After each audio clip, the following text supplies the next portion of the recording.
If one of the laws of thermodynamics says that the universe is always tending towards increasing disorder, then how can you explain the complex ordering in human beings? Okay, the argument for thermodynamics is a weak argument when you study it. It simply says things run down with time, closed systems run down with time towards disorder, and that's because heat is generated. Now, if you have a system that's not closed, then it doesn't apply. We have massive amounts of energy coming from the sun, and so the Earth is not a closed system. You have massive amounts of energy coming, and you can have increases in complexity. Again, I've mentioned many times, but I would ask you to research this yourself. There's some very nice arguments, some concise arguments. Go to my website, go to the links page, look at creationist arguments. And the law of thermodynamics, it applies really to physics. It doesn't apply, well, it applies to physics, and it is very specific in that things run down over time in a closed system. But we have an open system, in our case, of energy coming in. So it's very easy to see how life can evolve, which it has. And it's kind of silly to say it hasn't when it has. We have overwhelming evidence. It's a very weak argument when you already see the fossil record and these other stronger arguments. And by the way, Dr. Hovind makes the point where you only need one evidence. Well, in scientific method, you need to look at many evidences, arguments, and weigh them, and you must resolve the conflicts. And if the Earth's old and the universe, which is old, then all the creationist arguments, all of them are wrong, that say that the Earth is young. They're flawed, again, as Dr. Hovind likes to say, in their logic. And so the law of thermodynamics, it's a weak argument, and you can research that yourself again,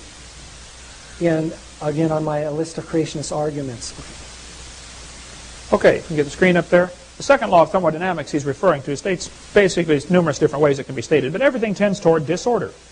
You leave things alone, they get worse. They don't get better. The Bible teaches that. The heavens are the works of the hands, they perish. They wax old as doth the garment. If they're left alone, things fall apart. Nothing organizes itself. There's Sue at 20.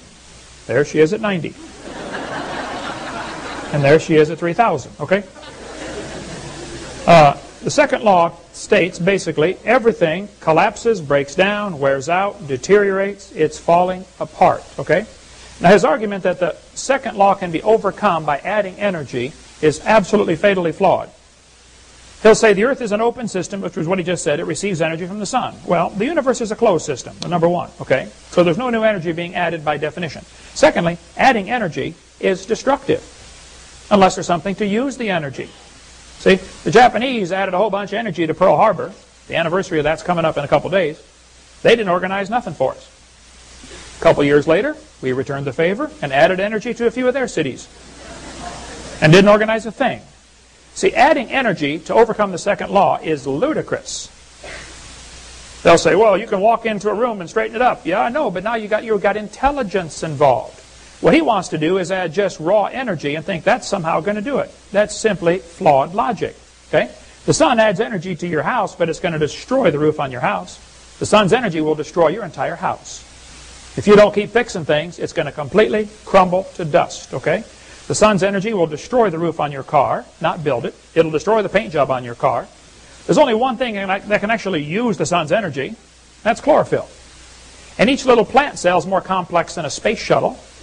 So to say adding energy to a primitive Earth is going to create life on Earth is just ludicrous. Not going to happen. Has to be a designer involved. Thank you.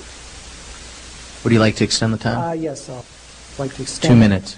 No, again, it's a law of physics, and applied to evolution, it just doesn't hold. And as far as a closed system, yes, the universe is closed, and it is running down. Eventually, all the stars will burn out, and all life will die. But the universe is so vast that while it's running down, you can have complexity. And you can think of hot and cold. And it's the same as when your car is running, or your refrigerator, which is also a heat engine. You have heat flowing from hot to cold, and you have from one area to the other, and while it's flowing, you can do work. When everything becomes the same, which is a very high increase of entropy, then you can't. But the universe is running down, stars will burn out. But in the meantime, yes, you can have life. And again, that's the consensus of science. It's what we observe. And it's weak argument to say, well, it can't happen when it already has happened, and when the physics and the science support the contrary. It's a weak argument for creation. And again, I would encourage you to study that yourself. So that's not a valid point as far as creationism. I think I'll start. How much time do I have? 5 minutes. I have a minute and a half left. Oh, sorry, 30 seconds. Okay, that sounded like it was going backwards. At any rate, can I have a half minute more in my closing? Can you do that instead? Okay. When we get there, we'll talk about the closing. Go ahead. Are you stopping now? Okay, Dr. Hovind, 2 minutes. Okay. Yes, he keeps saying it's a weak argument to say these things because, after all, we're here, so that proves evolution. Well, duh. We're here, so that proves Martians put us here, you know. We're here, so that proves we all fell out of a tree. I mean, we're here. I mean, that's not proof of anything, okay? Certainly the fact that we're here doesn't prove evolution. I mean, honestly, come on, think about that one more time. You said the second law doesn't apply to biology. That is an amazing statement. I'd like to see how the second law doesn't apply to biology. You still have to have intelligence. I mean, for a baby to grow from, 7 or 8 pounds to 200 pounds adult, it takes a lot of input of food, and it's not just anything. You don't just pour sand and water in there. It has to be a complex design food, and it has to be used by an extremely complex digestive system, and it's all following a complex code called DNA. This is all a matter of intelligence. These things don't happen automatically. It's true you can put gasoline in your car and drive down the street and get a very complex machine to work by putting in fuel. Put the fuel in the front seat and toss in a match. See if it does the same thing. Okay? You have to have a complex mechanism to use the energy in the gasoline, called a drivetrain, an ignition system, and all kinds of other things. To say that the sun can shine on the earth and turn a rock to a human in 4.6 billion years is ludicrous. Now, if you want to believe that, that's perfectly fine. I don't care what you believe, okay? But don't call it science. And don't make me pay to teach all the kids that in school. That's one of the dumbest religions in the history of the world, and that ought to be taught in private schools at private expense to parents who want their kids to learn that. It shouldn't be forced down the throats of every single kid. But that has to go there.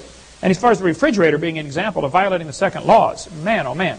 Refrigerator's like 30% efficient if you're lucky, okay? If you have a really high-tech refrigerator, you might be getting 30% efficiency.